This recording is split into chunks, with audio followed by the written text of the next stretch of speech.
Next unit is second. First unit हमारा complete हो गया। सेकेंड यूनिट में हम पहुंच गए करंट इलेक्ट्रिसिटी। अब हमने जो पिछला चैप्टर पढ़ा उसमें हमने पढ़ा इलेक्ट्रोस्टैटिक। इलेक्ट्रोस्टैटिक में हमने फोर्स पढ़ी, इलेक्ट्रिक फोर्स पढ़ी, इलेक्ट्रिक पोटेंशियल पढ़ा, इलेक्ट्रिक फील्ड पढ़ी, कैपेसिटेंस पढ़ी। By taking that charge is in static nature. ठीक है, चार्ज को हमने ये माना कि वो रेस्ट में है, स्टैटिक नेचर में है। But in this chapter current electricity में we shall study the electric charges in motion. ठीक है, इसमें हमने पढ़ा था इलेक्ट्रिक चार्जेस इन रेस्ट, इसमें हम पढ़ेंगे electric charges in motion. The moving charge constitute electric current.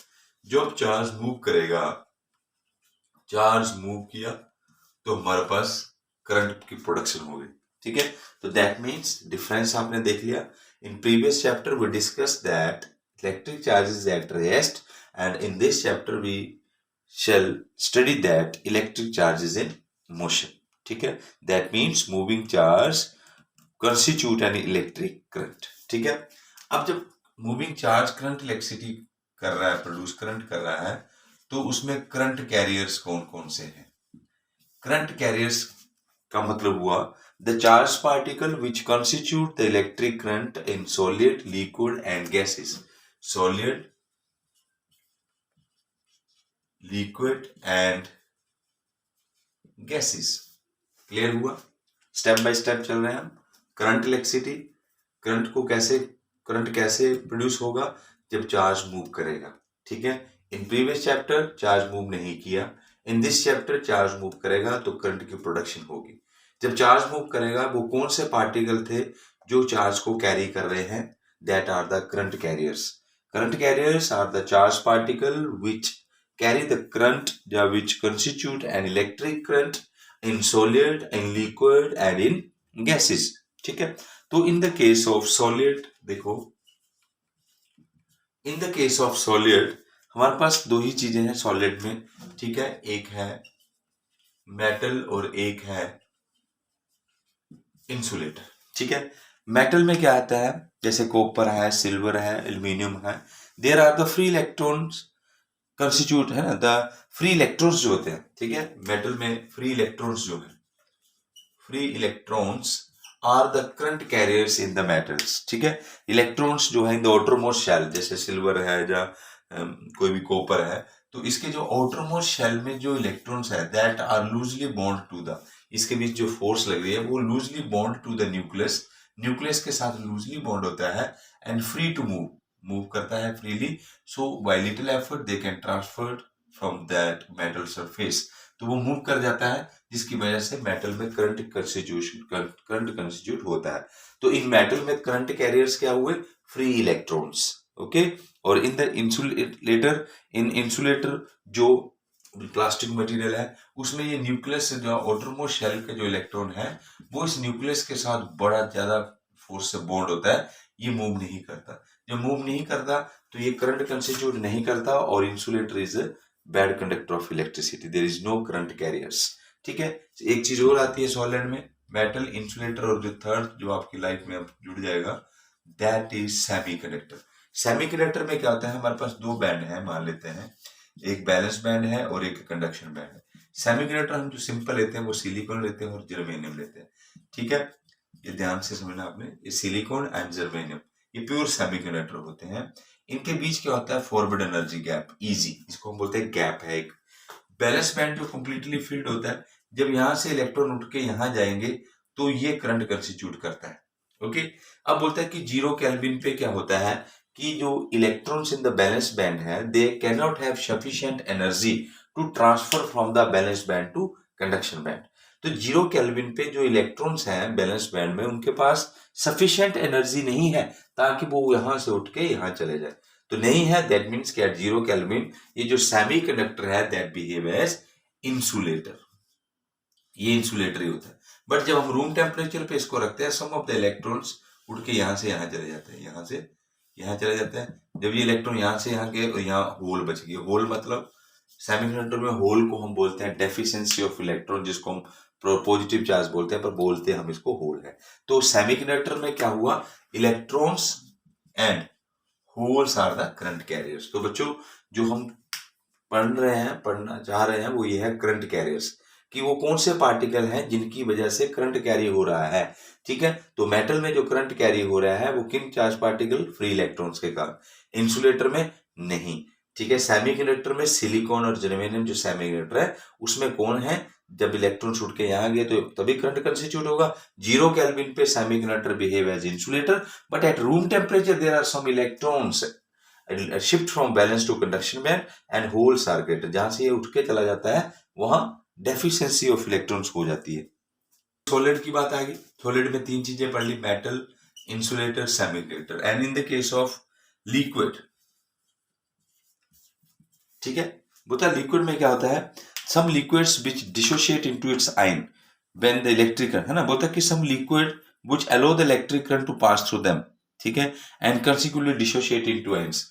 कुछ लिक्विड में जब हम करंट इलेक्ट्रोलाइसिस जिसको हम बोलते हैं, केमिस्ट्री का कॉन्सेप्ट है, पढ़ा होगा आपने, जब करंट पास आउट उसमें होता है तो there are some electrons, sorry there are some liquids which dissociate into its ion, वो आयन में डिसोशिएट हो जाते हैं। और जब वो आयन में डिसोशिएट हो जाते हैं तो वो जो आयन्स होते हैं पॉजिटिव, जैसे कॉपर सल्फेट है, ये कॉपर सल्फेट है तो कॉपर प्लस बन जाएगा, और सल्फेट 2 होती है इसकी बैलेंसी शायद 2 प्लस, हाँ 2 प्लस एंड 2 माइनस हो जाता है। तो ये आयन्स जो हैं that are the current carriers in the case of liquid, है ना।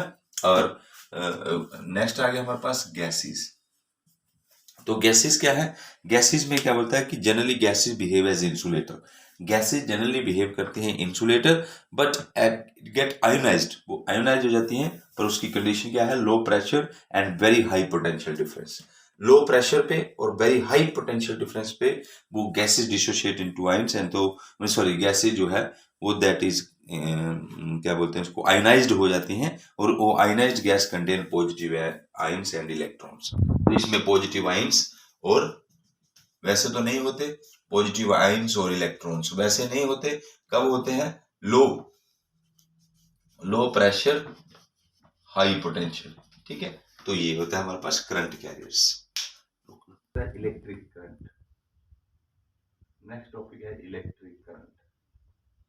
ठीक है, तो इलेक्ट्रिक करंट को हम सिंपल कर देते हैं, that is charge per unit time. किसी भी गिवन क्रॉस सेक्शन एरिया में, ठीक है, कितने नंबर ऑफ इलेक्ट्रॉन्स वहां से पास आउट हुए, दैट इज इट्स करंट, वो उसका क्या हुआ, करंट हुआ। ठीक है, करंट जो है दैट इज हमारे पास इसको हम क्वांटाइजेशन नंबर से भी कर सकते हैं। तो वो होता है इलेक्ट्रिक करंट में जो है, इसमें डायरेक्शन ऑफ इलेक्ट्रिक करंट मैं आपको बताऊंगा, बड़ी इंपॉर्टेंट है। ठीक है, देखिए ये हमारे पास कंडक्टर है, ध्यान से देखना इसको बड़ा। ठीक है, जब हमने इसके ऊपर इलेक्ट्रिक फील्ड अप्लाई कर दी, ठीक है, positive to negative to positive, है ना, तो इसके जो इलेक्ट्रॉन्स है नेगेटिव चार्ज है अंडर द इफेक्ट ऑफ, इसमें फ्री इलेक्ट्रॉन्स है ना, तो जब इसको मैंने इलेक्ट्रिक फील्ड के इफेक्ट में रख दिया, that electrons will get deflected, that will get drifted, वो ड्रिफ्ट करेंगे in that direction opposite to the direction of applied electric field, क्योंकि ये पॉजिटिव होगा नेगेटिव, जो अंदर इलेक्ट्रॉन है वो फोर्स एक्सपीरियंस करेंगे F = QE से, और किसकी तरफ जाएंगे, पॉजिटिव की तरफ जाएंगे। तो ये इलेक्ट्रॉन जो है that will be drifted in the direction opposite to the direction of applied electric field, ये इस तरफ क्या करने लगे, ड्रिफ्ट करने लगे। अब देखिए इलेक्ट्रॉनिक, ये अंदर जो करंट चलता है उसको हम बोलते हैं इलेक्ट्रॉनिक करंट। इलेक्ट्रॉनिक करंट की डायरेक्शन जो है always opposite to the direction of applied electric field. But जब हम किसी भी सर्किट डायग्राम बनाएंगे, जब हम सर्किट बनाना है हमने आगे इलेक्ट्रॉनिक्स में, तो हम जो कन्वेंशनल करंट है उसकी डायरेक्शन ये बनाते हैं आई, इसको बोलते हैं कन्वेंशनल करंट। कन्वेंशनल करंट जो है that is opposite to the electronic current. Conventional current की डायरेक्शन हमने जो डायरेक्शन बनानी है वो हमेशा ऐसे बनानी है, पॉजिटिव से नेगेटिव, बस ये आपने ध्यान रखना है। वैसे जो इलेक्ट्रॉनिक करंट है वो ऑपोजिट टू द, क्योंकि flow of electrons will constitute the current. अब फ्लो ऑफ इलेक्ट्रॉन तो जा रहे हैं इलेक्ट्रिक फील्ड के ऑपोजिट, बट इसको जो कंसीडर किया गया है कि जो करंट जाता है तो वो कहा जाएगा कहां से, पॉजिटिव से नेगेटिव की तरफ। ठीक है, तो ये उसकी डायरेक्शन हुई। इसके यूनिट आपने कभी भी जब भी आप सर्किट डायग्राम बनाओगे तो पॉजिटिव से नेगेटिव ही चलना है आपने, इसकी डायरेक्शन इलेक्ट्रिक करंट की। ठीक है। और इसकी यूनिट जो होते हैं 1 ampere, ampere is equal to charge को कूलम टाइम का second, that is coulomb per second.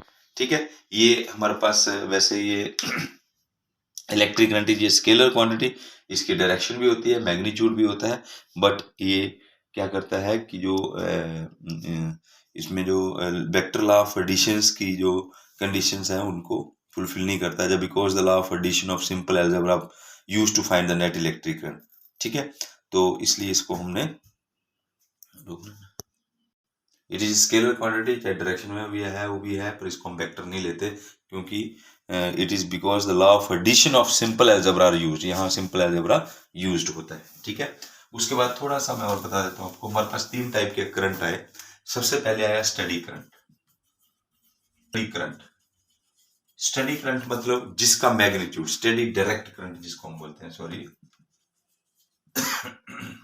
Direct current. Steady direct current का मतलब हुआ an electric current is said to be steady और constant if its magnitude do not change with the time, जब उसका magnitude time के साथ change नहीं हो। जैसे ये करंट आया तो इसका मैग्नीट्यूड टाइम के साथ चेंज नहीं होगा, that is called steady direct current. Second आया variable direct current, current DC जिसको हम बोलते हैं। वेरिएबल डायरेक्ट करंट का मतलब हुआ कि an electric current used to vary current, if मतलब यूज्ड, या फिर ऐसे लिखो इसको कि आप बोल सकते हैं कि electric current is said to be varying, है ना, when its magnitude change with the time and polarity remains same. ऐसे चेंज हो जाएगा, ऐसे चेंज हो जाएगा टाइम के साथ। ठीक है, ये हो सकता है, पर इसकी पोलैरिटी सेम रहती है। ठीक है, उसके बाद आता है एसी अल्टरनेटिंग करंट, जो हमारी सप्लाई है, अल्टरनेटिंग करंट। अल्टरनेटिंग करंट क्या है? The current is said to be alternate, या फिर alternating current is whose magnitude change with time and polarity reverse periodically। ये this is the AC current and time, जिसकी polarity time के साथ change होती रहे। polarity मतलब ये देखो इसी एक्सिस में रहा, ये भी इसी एक्सिस में रहा, ये नेगेटिव एक्सिस में भी जा सकता है, मींस कि इसकी polarity reverse periodically, that is called steady current, sorry alternating current। तो there are 3 type of current: steady current whose magnitude doesn't change with the time, वो स्टैटिक नेचर का बोल सकते हैं। वेरिएबल डायरेक्ट करंट जिसका magnitude time के साथ change हो रहा है but polarity doesn't change, polarity change नहीं होगी। एंड एसी अल्टरनेटिंग करंट जिसका मैग्नीट्यूड भी चेंज हो रहा है और पोलैरिटी रिवर्स पीरियोडिकली। ठीक है, तो that is called alternating current. तो ये मैंने स्टार्ट कर दिया, इसका न्यूमेरिकल्स आपको